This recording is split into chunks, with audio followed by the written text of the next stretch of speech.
Hey, back again with another video. Just want to talk today about the reason why we get stuck in unconscious loops and unconscious behaviors and patterns. If you find yourself on repeat, you keep bringing the same negative situations in, or you can't seem to break out of the place that you're at. The reason for this is very, very simple. Once you understand the mechanisms of how your own psychology is working, then it'll be very clear to you and very obvious of exactly how to break these cycles and patterns and start some new ones.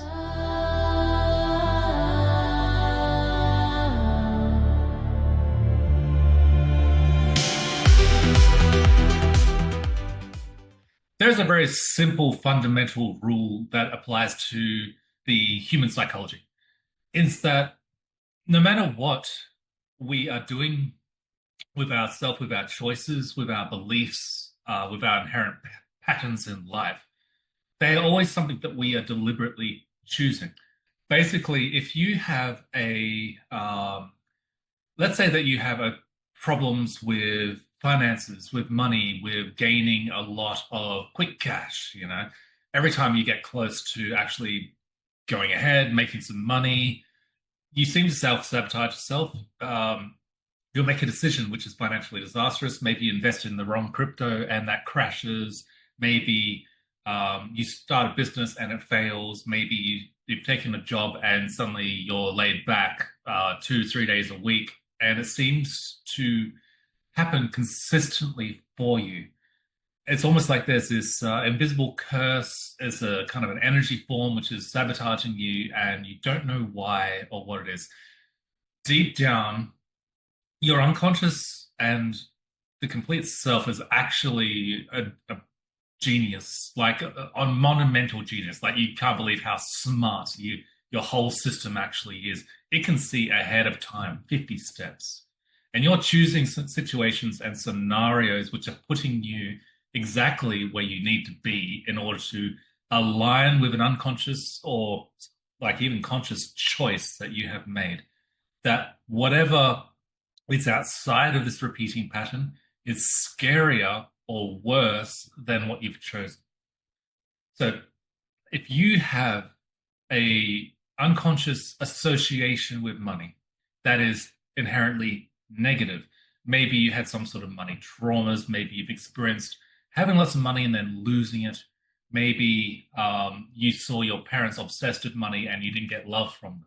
There's a reason, there's something associated with it that's actually worse to you than being wealthy. The idea of letting go of the protections that you have held. So if that makes sense, great, let's move on, because I like to show you exactly how to change this for yourself. First, you have to become aware. You need to define what your beliefs are. First, you need to notice the repeating pattern. That's everything. If you don't notice it, then you won't be able to do anything about it. Clearly define it. Okay, I absolutely have this repeating problem where I keep bringing in a bully. Whatever it is, define it. Define how it makes you feel. What are the feelings around this issue? I know it's pretty low vibrational energy stuff, but define it and get really, really, really clear. Allow yourself to trace back to when you first started noticing this in your life. You'll need to sit quietly. You'll need to really think and trace it back to that moment. Once you have that associated first instance, first memory, first time when this started happening to your life in your life, where you made that unconscious decision, now you're going to have to talk to that part of yourself. I know that sounds loopy, but this is called visualization. This is something that Carl Jung actually put together. You need to visualize parts or aspects or personifications of the self.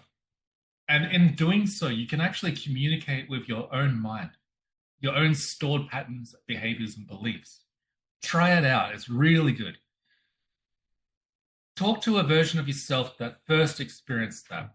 Visualize yourself at that age. Visualize yourself as you were, as close as you can. We can't trust our memories 100%, but do your best.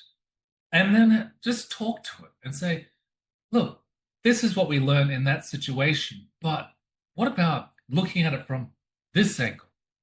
Try a new perspective. You can't reason with it because it's an emotional entry, but memories are all emotional, by the way. Um, Try to feel something different about that one topic. Create a release point for yourself. Renegotiate. Look at a whole new perspective, a shift, and you can unlock this for yourself. And you'll find that if you successfully do this, then in your day to day life moving forward, your life circumstances won't keep attracting that same pattern or behavior. It'll shift. And you go, oh, wow, I actually was locked into that and I just moved it. I can improve myself. I can change my life for the better. I can actually start opening up doorways in myself. I can become extremely capable. I can take control of my life. And that's what this work is. It's not about focusing on the low vibrational work. And that's what shadow work, obviously, the shadows are very low vibrational, dense, negative beliefs. We need to create release points for ourselves so that we can go higher, so that we can get more capable, more excited, and more powerful. And yeah, so try that today. Give it a crack. Trace back one of your memories. You know, find one of your key blocks and start renegotiating with yourself. Start to shift and move things and see where that takes you. Well, thanks for watching. And remember, when you go deep enough, you find your soul. And when you find your soul, you can unlock your potential.